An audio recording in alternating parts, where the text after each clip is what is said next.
5 वर्षे राजा हुन पर्यो। अहिले प्रयोग भएको गणतन्त्र होइन, अहिले प्रयोग भएको नक्कली गणतन्त्र हो। 5 वर्ष सत्ता चलाएको प्रधानमन्त्री अहिलेसम्म हामीले पाइनौँ। यदि यो देशको आमूल परिवर्तन गर्ने हो, यदि हिजोको इतिहासमा राजनीतिक दलका नेताहरूले जुन व्याख्या र विश्लेषण गरिरहेका थिए ती प्रयोग गर्ने हो भने नेपालको थायी सत्ता हुने प्रणालीमा विकास गर्नुपर्छ। त्यो थायी सत्ता भनेको के हो भन्दा 5 वर्षे थायी सरकार। 2007 सालदेखि 2080 सालसम्मको इतिहास हेर्ने हो भने 6 महिना, 1 वर्ष, 2 वर्षपछि सत्ता परिवर्तन हुने। यो को राजा वा रानी होइन कि यदि कुनै पनि व्यक्ति, कुनै पनि नेता, कुनै पनि संस्था जनताप्रति जवाफदेही छ भने जनताले छान्ने भनेको दुईटा विधि हुन्छन्। एउटा सङ्घर्षको माध्यम मार्फत ट्याक्कै सङ्घर्षबाट आउनु पर्यो, अर्को भनेको जनताको मतबाट आउनु पर्यो हैन। राजा आउने पनि अब हिजोको निर्दलीय व्यवस्था, एकदलीय व्यवस्था, तानाशाही व्यवस्था अब नेपालमा चल्छ जस्तो मलाई लाग्दैन। अब आउने भनेको लोकतान्त्रिक व्यवस्थै हो, गणतान्त्रिक व्यवस्थै हो। त्यो गणतान्त्रिक व्यवस्था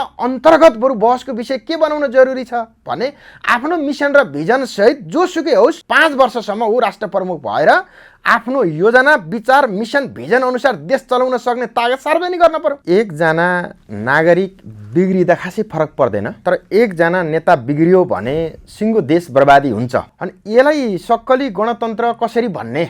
आज यो देशका हिजो तपाईँ हामीले मानेका नेताहरू सार्वजनिक ढङ्गले दिउँसो कोही पनि हिँड्न नसक्ने स्थिति जो पैदा बन्यो, यो बन्नको एउटै कारण हो हिजो जे भनेर आन्दोलन गराइयो र आज ठिक त्यसको उल्टो काम हुँदाखेरि यो प्रकारको वितृष्णा र यो प्रकारको विकृति देखा परेको।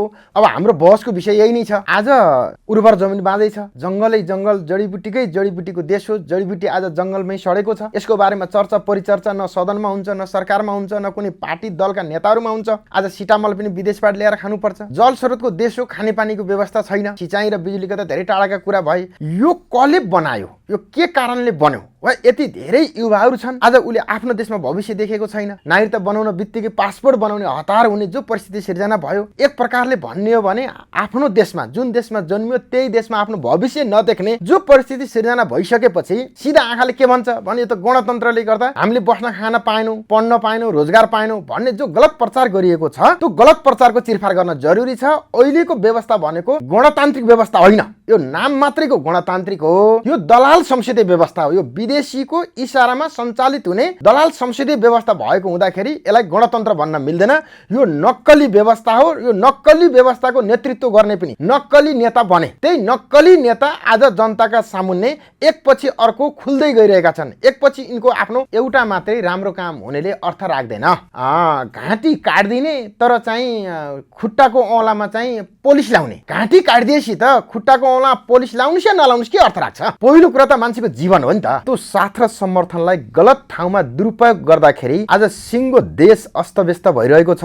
र त्यो अस्तव्यस्तसँग कहाँ जोडियो भने गणतन्त्र भन्ने जोडियो। गणतन्त्र भनेको के हो, लोकतन्त्र भनेको के हो, प्रजातन्त्र भनेको के हो भन्ने विषयमा सही ढङ्गले त्यसको परिभाषा गर्न नसक्दाखेरि आज यो सङ्कट आएको हो भन्ने मैले अनुमान लागेको छु। खास गरेर गण भनेको जनताको समूह हो या लोकतन्त्र हो। प्रत्येक नागरिकले आफ्नो शासन पद्धति सञ्चालन गर्ने वा सञ्चालन गर्ने नेतृत्वलाई छान्ने राजनीतिक प्रणालीलाई नै लोकतान्त्रिक प्रणाली, गणतान्त्रिक प्रणाली भनिन्छ। तर यहाँ भनियो गणतान्त्रिक प्रणाली, लोकतान्त्रिक प्रणाली भनियो, तर खास व्यवहारमा के गरियो भन्दा विदेशी शक्ति केन्द्रको आडमा उनीहरूको इशारामा वा उनीहरूको अनुकूलताको पात्र सत्तामा ल्याउने, केन्द्रीय सत्तामा ल्याउने जो प्रचलन हावी भयो, यो नै आज सबभन्दा दुःखद वा दुर्घटना बन्न पुग्यो।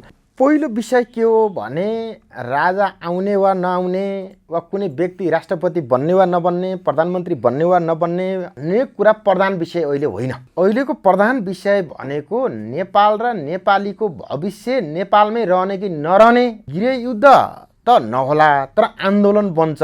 आन्दोलनले एउटा निकास पनि निकाल्छ। त्यो निकास भनेको कि एउटा अग्रगामी निकास हो कि पश्चगामी निकास हो। पश्चगामी निकास अन्तर्गत जो हजुरले चर्चा चलाउनु भयो ती चर्चा चलाएको विषयमा राजा पूर्व राजा ज्ञानेन्द्र वीरविक्रम शाहदेवको शासनकाल नेपाली जनताले भोगिसकेको। एउटा मान्छे राजा हुँदैमा यहाँको राजनीतिक, आर्थिक, धार्मिक, सामाजिक, शैक्षिक लगायतका समग्र पाटा पक्षलाई हल गर्ने योजना र विचार खै त? म त त्यो कहीँ पनि चर्चा चलेको देख्दिनँ।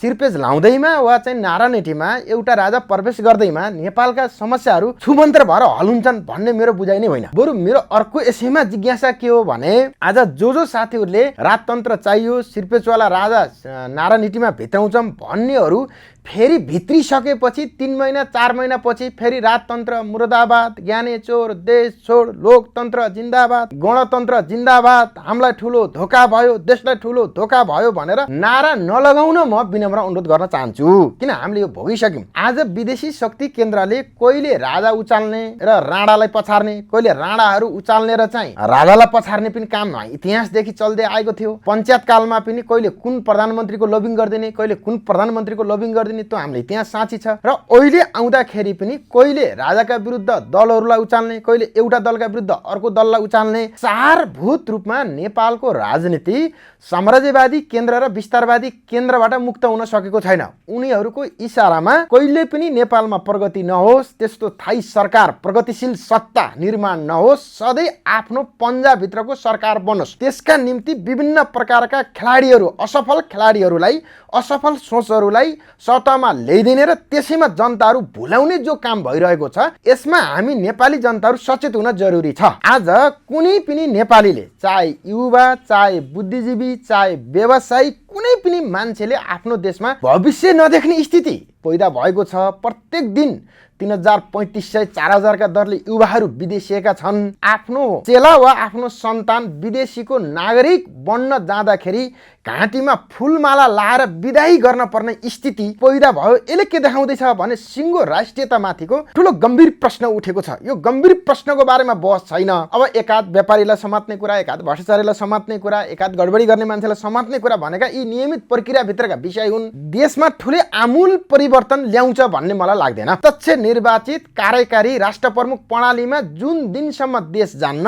रोजगारको ग्यारेन्टी भन्ने कुरा त हिजो पञ्चायती कालभित्र पनि यिनी काङ्ग्रेस कम्युनिस्टले उठाएका विषय होइनन्। आज तिनै नेताहरूले भएका उद्योग धन्दा बन्द गर्ने र थप मेन पावर बढाउने, मेन पावर मार्फत आम नेपाली युवा युवती र आफ्ना सन्तानहरूलाई अरब, दुबई, कतार हुँदै युरोप, अमेरिकातिर बेच्ने जुन प्रणालीको विकास गरिरहेका छन्, त्यसले कहाँ तात्विक अन्तर ल्यायो, कहाँ हामीसँग परिवर्तनको अनुभूति भयो।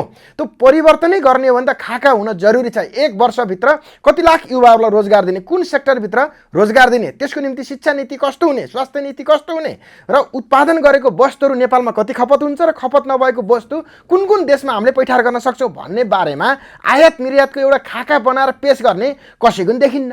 भनेपछि यही हामी एउटा गोलचक्करवादमा फसेका छौँ।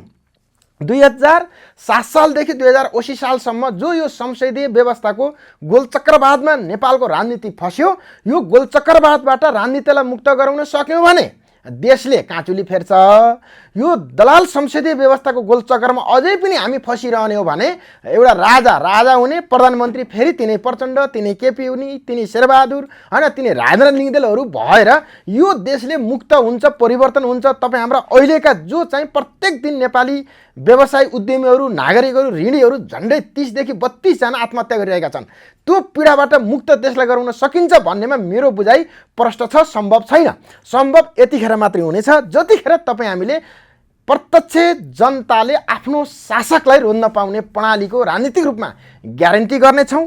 त्यो ग्यारेन्टी रूपमा सामान्य छ, तर सारमा ठुलो हो। सारमा ठुलो र महत्त्वपूर्ण किन हो भने अहिलेसम्म नेपालको इतिहासमा नेपालको राजनीतिको बागडोर नेपालीका हातमा ल्याउन सकेका छैनौँ। काङ्ग्रेसले सकेन, एमाले सकेन, माओवादीले सकेन, कुनै पनि राजनीतिक दलले सकेनन्। र अब तपाईँ हामी देशभक्त राष्ट्रवादीहरूले एक पटक हामी सबै मेहनत गरौँ र हामीले प्राप्त गर्न पर्ने राजनीतिक अधिकार जो गुमेको छ, जो विदेशी शक्ति केन्द्रको हातमा छ, त्यो विदेशी शक्ति केन्द्रमा रहेको राजनीतिक अधिकार खोसेर नेपाली जनताको हातमा ल्याउन सफल भयो भने मात्रै नेपालमा आमूल परिवर्तनको सुरुवात हुन्छ भन्नेमा म प्रष्ट छु। जस्तो विशेष गरी तपाईँले अब चाहिँ यही व्यवस्थालाई सच्याएर लानुपर्छ भन्ने कुरा गर्नुभयो। जुन हिजोको दिनमा हटिसकेका पूर्व राजालाई ल्याउनको लागि एउटा जमात, ठुलो जमात तयार भएको छ यति बेला, र यी बुढाहरूलाई फालेर जुन हजुरले भने जस्तो नयाँ व्यवस्था, कार्यकारी राष्ट्र प्रमुख ल्याउनको लागि जुन तपाईँहरूले पनि आन्दोलन गरिरहनु भएको छ, यो किसिमको आन्दोलन गर्ने व्यक्तिहरू देखिँदैनन् त्यस्तो धेरै चाहिँ, जुन बरु राजा ल्याउँ भन्ने व्यक्तिहरू देखिन्छ। अन्य व्यक्तिहरू त त्यही गणतन्त्रलाई समाएर लाने त्यही प्रधानमन्त्री, तपाईँले भने जस्तो तिनै प्रचण्ड, तिनै ओली, तिनै देउबा, अब भोलिको दिनमा भयो भने तिनै रवि, तिनै लिङ्गदेन हुने जस्तो अवस्था छ। साँच्चै जनता जागरुक चाहिँ कहिले हुने? अब नेपाल र संसारभरि मूलतः तीनवटा प्रवृत्तिको लडाइँ भइरहेको छ। एउटा चाहिँ यथास्थितिवादी, त्यसले जहिले नि कोही न कोही लिड गरेको हुन्छ। अर्को पक्षगामी धार हुन्छ र अर्को अग्रगामी धार हुन्छ। हजुरले भनेको सत्य कुरा के हो भने अग्रगामी धारले चर्चा किन लिन सकेन, आम जनताहरू त्यहाँ गोलबन्द किन हुन सकेन भन्ने जो विषय जो उठान गर्नुभएको छ यो सत्य हो। यसलाई अब हामीले केही समयपछि नै यो विषयलाई मूल मुद्दा बनाएर सडकमा जाँदैछौँ। एउटा शासकीय प्रणालीले मात्रै पनि कुरा पुग्दैन। त्यो शासकीय प्रणालीसँग जोडिएको नेपालको अर्थतन्त्रको बारेमा हामीले प्रष्ट धारणा बनाएर सडकमा जाने तयारी गरिरहेका छौँ। मलाई लाग्छ केही समयपछि तपाईँले उठायन गरेका जिज्ञासाहरू सडकबाटै मुखारित हुनेछन् भन्ने विश्वस्त दिलाउन चाहन्छु।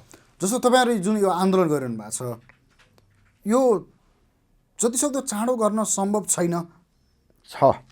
चाँडो गर्न सम्भव छ, तर एउटा कुरा के हुँदो रहेछ भने कुनै पनि जनतालाई बुझाउन नसक्या तपाईँ? होइन, जनतालाई बुझाउने भन्दा पनि कुनै पनि आन्दोलनको सुरुवात गरिसकेपछि त्यो आन्दोलन तुयो भने फेरि उठाउन गाह्रो हुन्छ। त्यो समग्र पाटापक्षको तयारी गर्नको निम्ति हामीले केही टाइम लिन पर्यो। जस्तो अहिले मात्रै हामीले झन्डै 11वटा जति राजनैतिक दलको संयुक्त सङ्घर्ष समिति, संयुक्त मोर्चा बनाउन सफल भएका छौँ।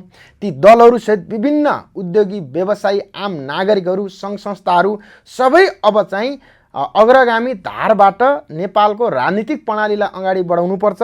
यथास्थिति र प्रतिगमनकारीबाट यो मुलुक चल्दैन भन्ने विषयले आन्दोलन निकट भविष्यमै घोषणा गर्दैछौँ। त्यसको पूर्ण तयारीमा हामी लागेको हुँदाखेरि ढिला भए जस्तो जो आम जनसमुदायलाई अनुभूति भइरहेको छ, म यही मिडिया मार्फत अवगत गराउन चाहन्छु कि तुरुन्तै छिटै हामी सडकमा आउँदैछौँ। अब जनताको लागि, उद्योगी व्यवसायीको लागि, अर्थतन्त्रको लागि, किसानको लागि, युवाको लागि, श्रमिकको लागि, सारा श्रमजीवी वर्गहरू एकपटक हामीले यो अपेक्षा गरौँ कि अहिले समाजमा निराशा छाएको छ। हुन्छ र, सम्भव छ र? प्रचण्डले गर्न सकेनन्, केपी ओलीले गर्न सकेनन्, बाबुरामले गर्न सकेनन्, अब नयाँ पात्रहरूले, नयाँ पार्टीहरूले फेरि उथलपुथल ल्याउन सक्छन् भन्ने जो जिज्ञासा छ, त्यसरी जिज्ञासामा मात्रै नरमाउनुहोस्। अन्तर्विरोध रहने बेलासम्म सङ्घर्ष चलिरहन्छ र अहिले नेपालको सन्दर्भमा हेर्ने हो भने, इतिहासदेखि अहिलेसम्म मूल्याङ्कन गर्ने हो भने राजनीतिक रूपमा सबभन्दा कमजोर राजनीतिक व्यवस्था छ र सबैभन्दा जटिल अन्तर्विरोध अहिले उत्पन्न भएको छ। मैले अहिले पनि भने आज प्रत्येक दिन अर्थतन्त्रका अभावका कारणले व्यवसायी नागरिकहरू 30देखि 32 जनाहरूले आत्महत्या गर्न पर्ने स्थिति पैदा भयो। सारा व्यवसायीहरूले आफ्ना उद्योग धन्दा, कल कारखाना बन्द गरेर भाग्न पर्ने स्थिति पैदा भयो। भनेपछि यो भन्दा चरम अर्को अन्तर्विरोध हुँदैन। र अहिले मैले यही टेलिभिजनबाट आम उद्यमी व्यवसायीलाई मात्रै के आग्रह गर्न चाहन्छु भने तपाईहरु नआत्तिनुस्, निराश नहुनुस्, नभाग्नुस्, नछोड्नुस् तपाईहरुको आफ्नो पेशा व्यवसाय। तुरुन्तै तपाईहरुको पक्षमा तपाईहरु भनेको नेपालको अर्थतन्त्र भनेको राष्ट्रियताको मेरुदण्ड हो। जब अर्थतन्त्र कमजोर हुन्छ, देश स्वतः त्यसको राष्ट्रियता कमजोर हुन्छ। आजको व्यवस्थाले यो देशलाई कंगाल बनाउनको निम्ति अर्थतन्त्रमा नि कमजोर बनाउने र धर्म संस्कृतिमा नि कमजोर बनाउने गरी दुईटै क्षेत्रमा जबरजस्ती प्रहार गरिरहेको छ। त्यो प्रहार प्रत्येक नागरिकले थ्याक्न सकेको छैन। त्यो प्रहारलाई थ्याक्नको लागि संगठित शक्तिले मात्रै त्यो प्रहार थ्याक्न सक्ने हुँदा त्यसको तयारी गरेर तपाईहरुको बीचमा आउँदै छौं। त्यो हुँदाखेरि तपाईहरु पनि अब हामी सबै एकजुट भएर संघर्ष बाहेक अर्को कुनै विकल्प नभएको विषय म अवगत गराउन चाहन्छु। पछिल्लो समय नयाँ पुस्ताको कुरा गर्नुभयो तपाईले, नयाँ नेताहरूले गर्न सक्दैनन्, नयाँ व्यक्तिहरूले गर्न सक्दैनन् भन्ने कुरा गर्नुभयो। कतिको सम्भव छ अब नयाँ खोलेका यी पार्टीहरूबाट, नयाँ उदाएका पात्र बालेन शाहहरू जस्ता पात्रहरूबाट विद्रोहको आवाज बिगुल गर्नको लागि कतिको सम्भव छ? अब असम्भव भन्ने यो दुनियाँमा केही पनि छैन। तर यथास्थितिमै कमाकिएको घर, भत्किएको घरमा एउटा सिसा फेर्ने कुरा, एउटा झ्यालको चाहिँ ढोका फेर्ने कुराले कुनै पनि अर्थ राख्दैन। अब अहिले त सिङ्गो देशको संरचना, राजनीतिक जो चाहिँ शासकीय मोडालिटी नै खत्म भएको अवस्थामा नयाँ ढङ्गले सोचसै कोही त्यस्ता नेता आउनु भयो भने पनि सम्भव छ। कोही आउँछन्, आउनु होइन, त्यो हामी प्रत्येकको दायित्व। अब हामी आफैले सडकबाट यसको नेतृत्व गर्न जरुरी छ। यही व्यवस्थामा रहेर यही संसदीय व्यवस्थाबाट सम्भव छैन। अब जनताबाट निर्वाचित हुने प्रणालीबाट मात्रै आमूल परिवर्तन सम्भव छ। त्यसका निम्ति असम्भव भन्ने कुरा केही पनि छैन। भनेपछि अबको कन्डिसनमा चाहिँ तपाईँ कस्तो देख्नुहुन्छ अब जुन यो आन्दोलन जुन राजावादीहरूको आन्दोलन छ, तपाईँ गणतन्त्रको पक्षधरको नाताले पनि प्रश्नको चर्चाको एउटा विषय बन्न सक्छ। जुन राजावादीहरूको आन्दोलन छ फागुन 1 पछि निरन्तर गर्ने यिनीहरूको घोषणा पनि भएको छ। 2-5 लाख मान्छेहरू सडकमा उत्रिन सक्ने आकलन पनि गरिएको छ। किनभने 2-4 वर्ष अगाडि जुन अवस्था थियो त्यो अवस्था अबको दिनमा नरहेको अवस्था छ। युवा पुस्ताहरू त्यतातिर पनि ढल्किएको अवस्था छ। जुन पुस्ताले हिजोको दिनमा निरङ्कुश राजतन्त्र देख्नै पाएन ती व्यक्तिहरू नामको भरमा राजा राजा भनेको अवस्था पनि छ।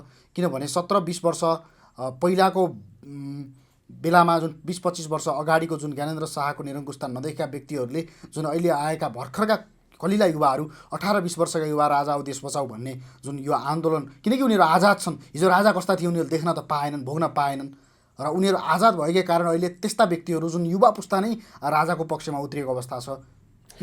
उल्टिने जस्तो व्यवस्था उल्टाउन सक्ने सम्भावना के हुनसक्छ? जस्तो पश्चगामी कुरा गर्दै गर्दाखेरि चाहिँ हिजो विगतमा चाहिँ फर्किन सक्दैन भन्ने पनि त हुन सक्दैन। कतिपय देशहरूमा राजा फर्काइएका, गणतन्त्र हटाएर फेरि राजा फर्काएका इतिहास पनि छन्।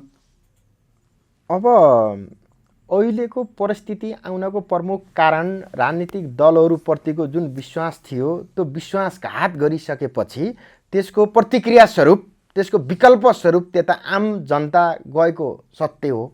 त्यो चोकचोकमा जनताको भावना त्यहाँ केन्द्रित भएको छ। तर हामीले बुझाउन पर्ने, अब हामीले नयाँ पुस्ताले, नयाँ नेतृत्वले बुझाउन पर्ने कुरा के हो भने त्यही दलाल संसदीय व्यवस्था सहितको राजतन्त्रात्मक प्रणालीबाट पनि मुलुकले निकास पाउँदैन। ल खैर, ल मैले अहिले पनि भने, ल राजा आउने, ज्ञानेन्द्र वीरविक्रम शाहदेव सिर्पेजलार आउने, फेरि यिनै संसदीय व्यवस्थाका दलका नेताहरूको सरकार बनाउनेले अहिलेको नेपालको जटिलतालाई हल गर्न सक्छन् कि सक्दैनन्? त्यो प्रकारको भिजन छ कि छैन? त्यो प्रकारको भिजनलाई कार्यान्वयन गर्न सक्ने क्षमता छ कि छैन भन्दा त्यो देख्दिनँ मैले, पहिलो कुरा। दोस्रो कुरा, कहिलेकाहीँ प्रतिक्रियावाद पनि सत्तामा जाने गर्छ, तर त्यसले फेरि उज्जवल राष्ट्रको भविष्यको रेखाङ्कन गर्न सक्छ कि सक्दैन भन्ने बारेमा मेरो आफ्नो प्रश्न बुझाइ भविष्यको उज्जवल रेखाङ्कन गर्न सक्छ भन्नेमा म छैन।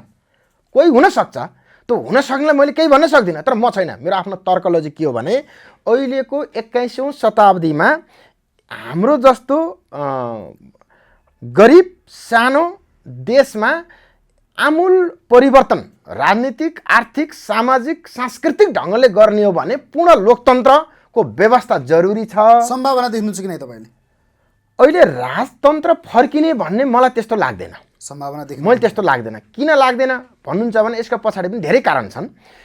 पहिलो कारण के हो भने राजतन्त्र आइसकेपछि यस्तो प्रकारको सत्ता चल्नेछ, यसले अहिलेका जटिलताहरूलाई यसरी तिरफार गर्न सकिन्छ भनेर जो राजतन्त्रको मुख्य पात्र बनेको पूर्व राजा ज्ञानेन्द्र वीरविक्रम शाहदेव हो, उहाँको मुखार बिन्दुबाट अब देशलाई मैले यसरी हाँक्छु, यसरी लैजान्छु, जनतालाई साथ दिनुहोस् भनेको मैले देख्दिनँ।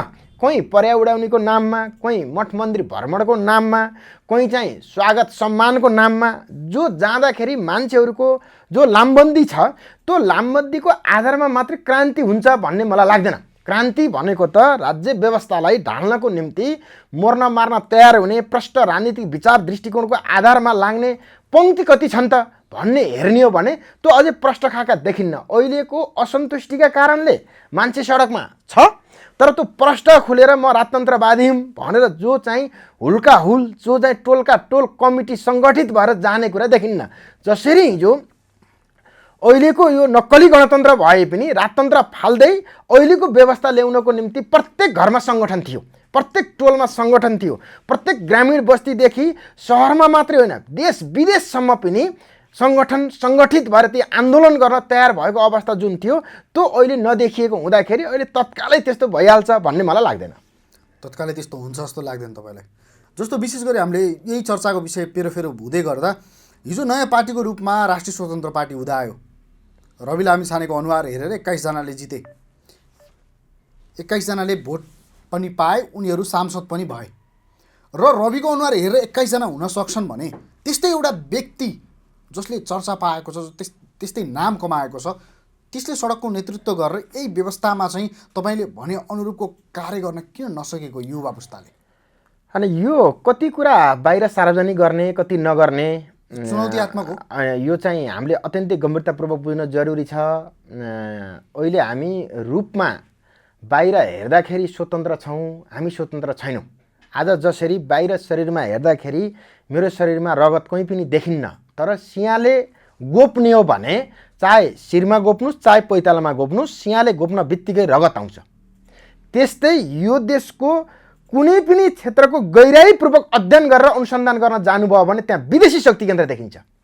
यस्तो ठाउँमा हामी नेपाल पुगेका छौँ।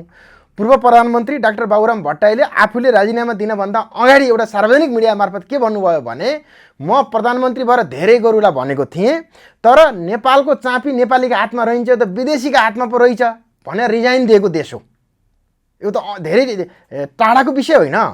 त्यति मात्र होइन, आज जो चाहिँ 10 वर्ष जनयुद्ध लडेर आएका प्रधानमन्त्री कमरेड प्रचण्ड हुनुहुन्छ, उहाँ चाहिँ चाइना जानको लागि अमेरिकाको अनुमति ल्याउन पर्यो। सामान्य कुरा यो छैन। चाइना जान अमेरिकाको अनुमति, माओवादी पार्टीको नामबाट जनयुद्ध गरेको पार्टीको अध्यक्ष प्रधानमन्त्री जस्तो मान्छे भनेपछि यो देशभित्र विदेशीहरूको कसरी कति गहिरो नङ्ग्रा गाडिएको छ भन्ने कुरा सतै अध्ययनबाट व्यक्त गर्न सकिन्न, बुझ्न सकिन्न। अहिलेको मूल बहसको विषय के हो भने राजनीतिक रूपमा, आर्थिक रूपमा, सामाजिक रूपमा, सांस्कृतिक रूपमा विदेशी साम्राज्यवादको जो पन्जा हाम्रो देशमाथि फैलिएको छ त्यो च्यात्न जरुरी छ। त्यो च्यात्ने भनेको जनताबाट निर्वाचित हुने शासक प्रणाली हो। त्यो बाहेक अर्को कुनै उपाय छैन। अहिलेकै संसदीय व्यवस्थामा त 21 होइन, तपाईँले 50 जना बनाए नि के भयो, 100 जना जिते नि के भयो। 2064 सालमा प्रथम पार्टी माओवादी, दोस्रो पार्टी काङ्ग्रेस, तेस्रो पार्टी एमाले भयो। 4 वर्ष सत्ता पनि चलाए, धेरै कुरा संविधानको ड्राफ्ट नि गरे। तर 70 सालको चुनाव गराउने बेलामा तिमीहरूले गराउन सक्दैनौ, तिमीहरूको काम छैन। तिमीहरू त चुनावमा जाऊ, भोट मागेर फेरि चुनाव लडेर आऊ। अब चुनाव कसले गराउने भन्दा अदालतको एउटा कर्मचारीले गराउने भनेर विदेशी शक्ति केन्द्रले भनिदिन बित्तिकै यिनी तै चुप मै चुप उँधो मन्टो लाएर चाहिँ भोट माग्न फेरि गए। यदि यिनीहरूसँग राजनीतिक नैतिकता हुन्थ्यो भने कि राजनीतिबाट सन्यास लिन पर्थ्यो कि त्यो प्रक्रियाको विरोध गर्न पर्थ्यो। यिनै प्रचण्ड हुन्, यिनै केपी ओली हुन्, यिनै शेरबहादुर हुन्, यिनै बाबुरामहरू हुन्, तर यिनी किन यो विषयमा बोल्न सक्दैनन् भन्दा यिनीहरूले अन्तर्राष्ट्रिय शक्ति केन्द्रसँग सिग्नेचर गरेर आएका छन्। यो दलाल संसदीय व्यवस्था भन्दा तलमाथि हुन्नम हामी तपाईँहरूकै ग्वाला हौँ। तपाईँहरूले जता भैँसी चराउन भन्नुहुन्छ त्यति लैजान्छौँ, जता बाख्रा फुकाउन भन्नुहुन्छ त्यति लैजान्छौँ। तपाईँहरूको इसारा बाहेक दायाँ बायाँ गर्दैन भनेर एग्रिमेन्ट गरेर आएको हुँदा न यिनले तिनको विरोध गर्न सक्छन् न अर्को कुनै नयाँ काम गर्न सक्छन्। भने यो व्यवस्थामा तपाईँले 2/3 बहुमत ल्याएर आउनुभयो भने पनि त्यो पार्टी फुट्छ। त्यो पार्टी फुट्छ, त्यसपछि फेरि 6 महिनापछि अर्को सरकार बन्ने, अर्को चुनाव मध्यवर्तीतिर जान पर्ने यस्तो परिस्थिति सिर्जना गरिन्छ। यो त हामीले धेरै पटक 2015 सालमा बिपीले 2/3 ल्याएको होइन भने त्यहाँदेखिको अहिलेसम्म इतिहास, राजनीतिक इतिहास पढ्न जरुरी छ, बुझ्न जरुरी छ। आवेगमा मात्रै आएर कसैको रिस र डाहा मात्रै गरेर हुँदैन, विषय व्यक्तिको होइन। राष्ट्रै यस्तो ठाउँमा हामी प्रवेश गऱ्यौँ कि देशै रहने कि नरहने, देशै खरानी पो बन्ने हो कि भन्ने खतरामा चाहिँ मुलुक प्रवेश गरेको छ। यहाँ एउटो मान्छे मन्त्री हुने, एउटा मान्छे सांसद हुने, एउटा मान्छे चाहिँ वडा अध्यक्ष हुने विषय मुख्य हुँदै होइन। यो जति जे भए पनि यो संसदीय व्यवस्थाबाट परिवर्तन सम्भव छैन। 2015 सालदेखि 2080 सालसम्मको इतिहास हामीले कण्ठे बनाएका छौँ र यदि यो देशका समग्र पाटपक्षको अन्तर्विरोधलाई हल गर्ने र स्वतन्त्र सार्वभौम सत्ता नेपाल र नेपालको नक्सा विश्व मानचित्रमा कायम गरिराख्ने हो भने राजनीतिक रूपमा प्रत्यक्ष जनताबाट निर्वाचित कार्यकारी राष्ट्र प्रमुख प्रणाली, 5 वर्ष थाई सरकार, भिटो पावर सहितको राष्ट्र प्रमुख, त्यो प्रणालीमा हामी प्रवेश गऱ्यौँ भने देशले काँचुली फेर्छ। हामीसँग सारा कुरा छ, पृथ्वीभरिका मान्छेलाई पाल्न सक्ने हामीसँग सम्पत्ति छ, चाहे त्यो खनिजको हिसाबले, चाहे त्यो जलस्रोतको हिसाबले, चाहे त्यो जडीबुटीको हिसाबले, चाहे उर्वर जमिनको हिसाबले, चाहे हिम श्रृङ्खलाका पर्यटन क्षेत्रको हिसाबले, कुनै पनि कुरामा कमी छैन। यदि अहिले तपाईँले भगवान्सँग माग्नुहोस् मेरो देशलाई यो दे, के माग्नुहुन्छ? हिमाल खोजे हिमाल छ, पहाड खोजे पहाड छ, तराई खोजे तराई छ, पशुपतिनाथ यहीँ छन्, गौतम बुद्ध यहीँ जन्मनु भयो, सारा कुरा, सुन खोजे सुन छ, ग्यास खोजे ग्यास छ, पेट्रोल खोजे पेट्रोल छ, के माग्नुहुन्छ भने? तर हाम्रो देशको शासकीय प्रणाली नै गलत भएको कारणले जस्तासुकै मान्छे सत्तामा जाँदा पनि उस्तै भएर किन आयो? बहसको विषय हो क्या। जो मान्छे एउटा खराब हुन सक्थ्यो, सयौँ खराब कसरी भयो भन्दा त्यो मेकानिजम, त्यो डाई खराब छ, त्यो डाई चेन्ज गर्न पर्छ। अहिलेको शासकीय डाई चेन्ज गर्न सकिएन भने यही प्रणालीमा हजुर गए पनि, म गए पनि, अर्को गए पनि जाँदा सुकिलो भएर जान्छ, फर्केर आउँदाखेरि त्यो सुँगुरको आँची लाएर फर्किन्छ। बजारमा हेर्नै नसकिने, सुँग्नै नसकिने, सँगै राखेर डुङडुङदी गराउने हुन्छ। हिजो यिनै प्रचण्ड होइन, प्रचण्डलाई हेर्नको निम्ति एउटा मान्छे यस्तो भेट्यो, मैले 3 दिन भयो हात धो होइन भन्यो।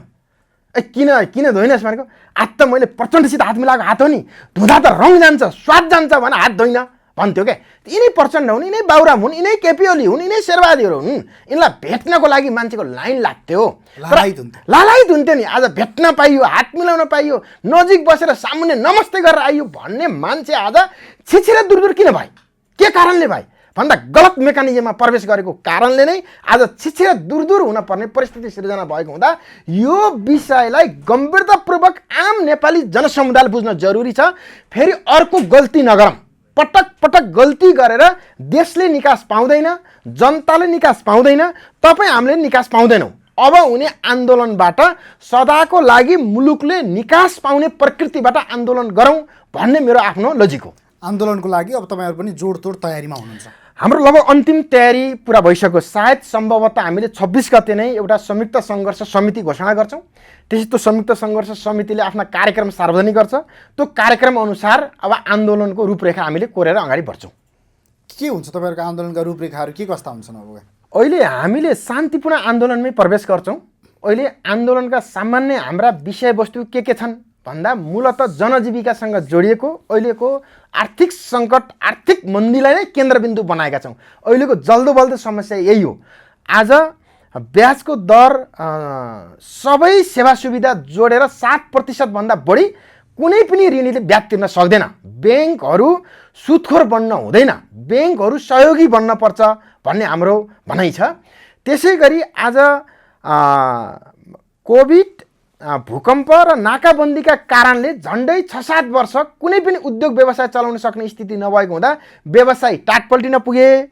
यस्तो परिस्थितिमा नेपाल सरकारले नीति नै बनाएर 2 वर्षसम्म, न्यूनतम 2 वर्षसम्म कुनै पनि उद्योगी व्यवसाय ऋणीलाई कालो सूची र लिलामी गर्नु हुँदैन। उसलाई काम गरेर लोन तिर्ने वातावरण तयार गर्नुपर्छ। दोस्रो भनेका छौँ।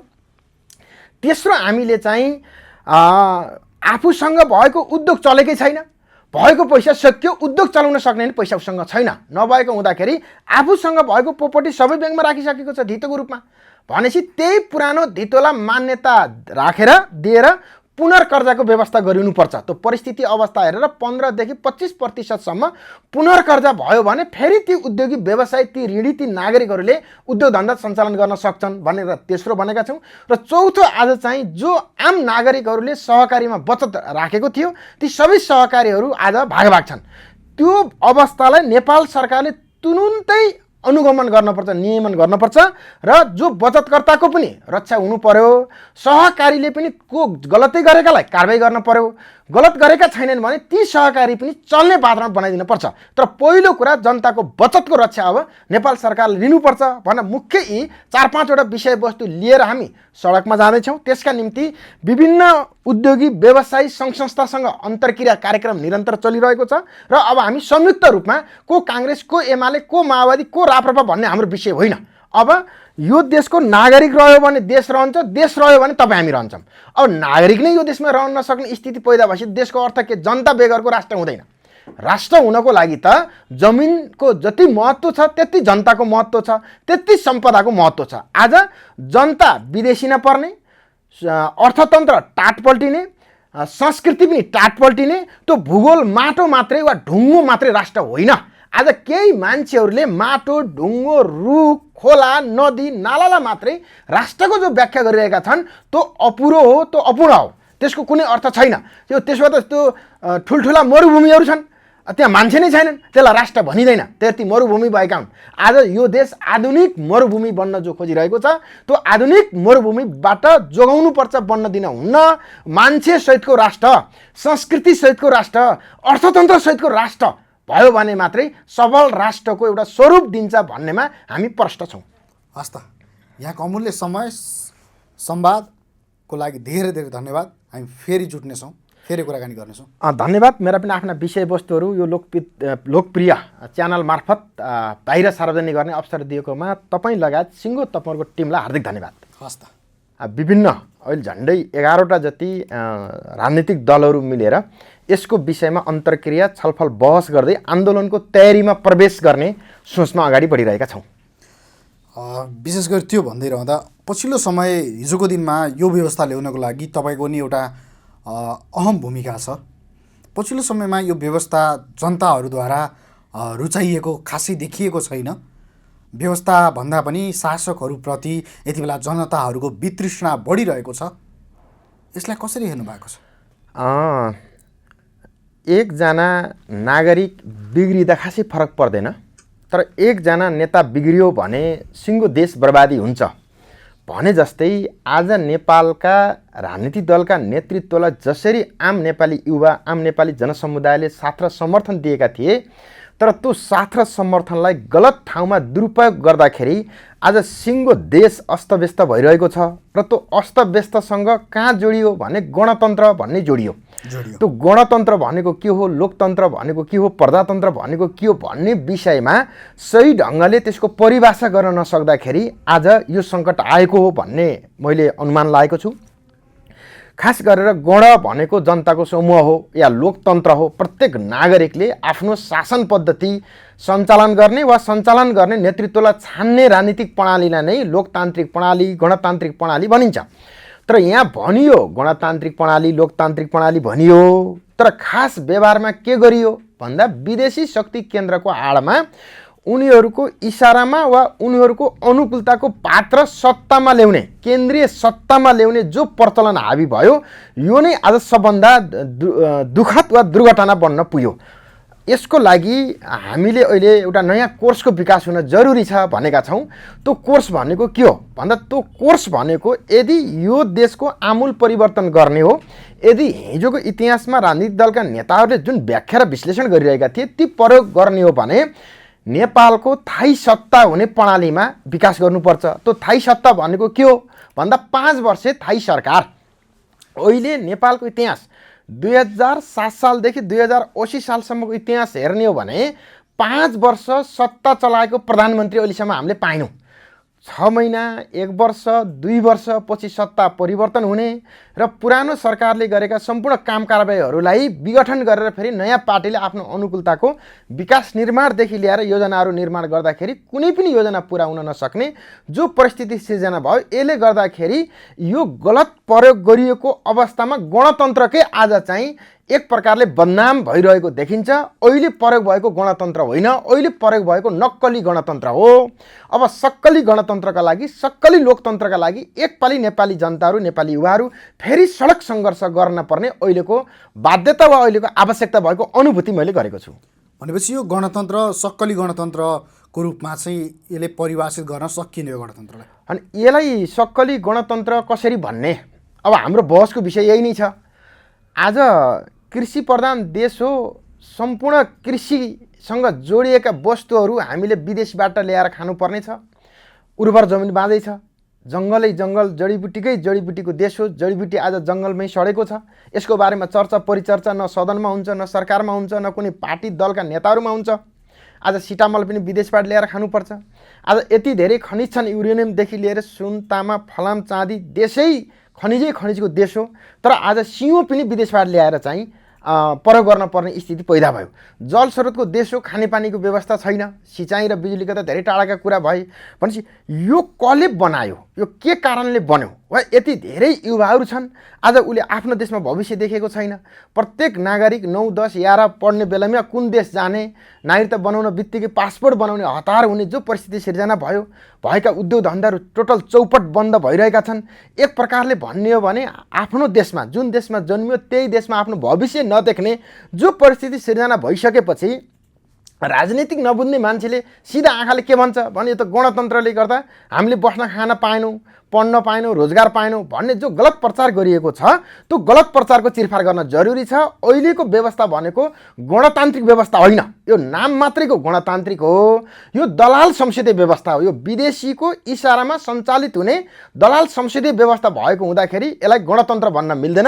यो नक्कली व्यवस्था हो। यो नक्कली व्यवस्थाको नेतृत्व गर्ने पनि नक्कली नेता बने।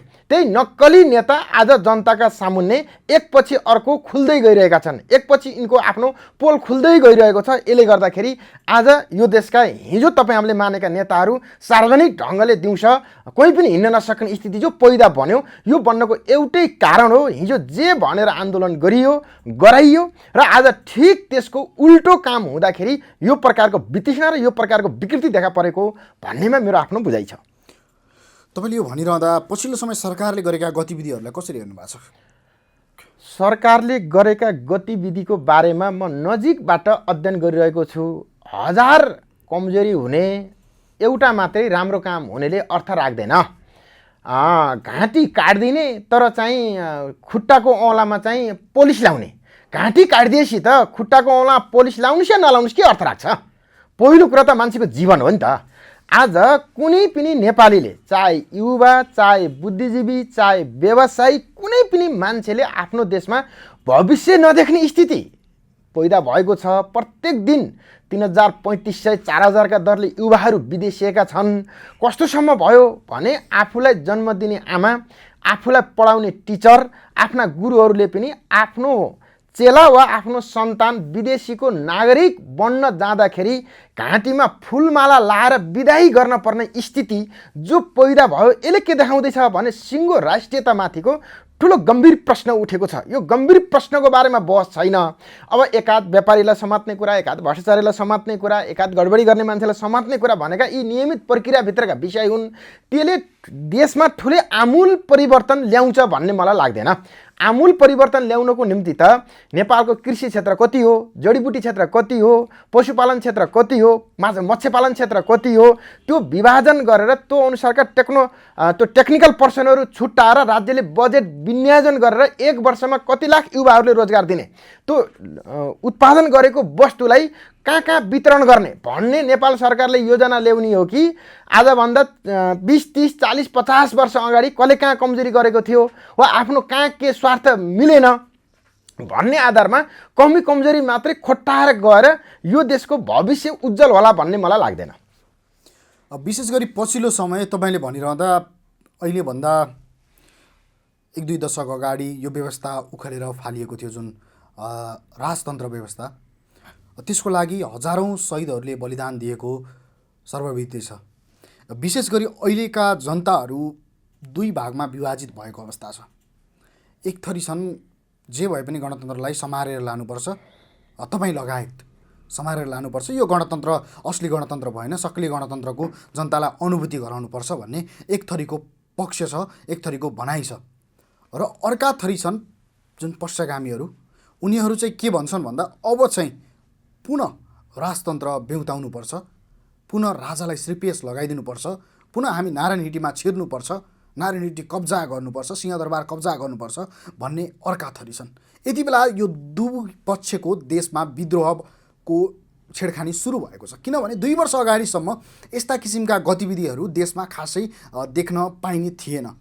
एकाध राजावादीहरूले टुक्रे आन्दोलन गर्थे, अहिले हजारौँको सङ्ख्यामा अस्ति भर्खरै बल्खुमा निस्किएको पनि देखियो र अब फागुन 1लाई पनि राजा ल्याउनको लागि आन्दोलन गर्ने भनेर दुर्गा प्रसाई लगायत अन्य व्यक्तिहरू जस्तै अस्ति राप्रपाले पनि समर्थन गर्यो। यस्तो अवस्था बनेको छ। यो भइसके पछाडि त 2-5 वर्षपछि नेपालमा गृहयुद्धको स्थिति सिर्जना हुँदैन र? अब पहिलो विषय के हो भने राजा आउने वा नआउने वा कुनै व्यक्ति राष्ट्रपति बन्ने वा नबन्ने, प्रधानमन्त्री बन्ने वा नबन्ने, अर्थमन्त्री बन्ने वा नबन्ने भन्ने कुरा प्रधान विषय अहिले होइन।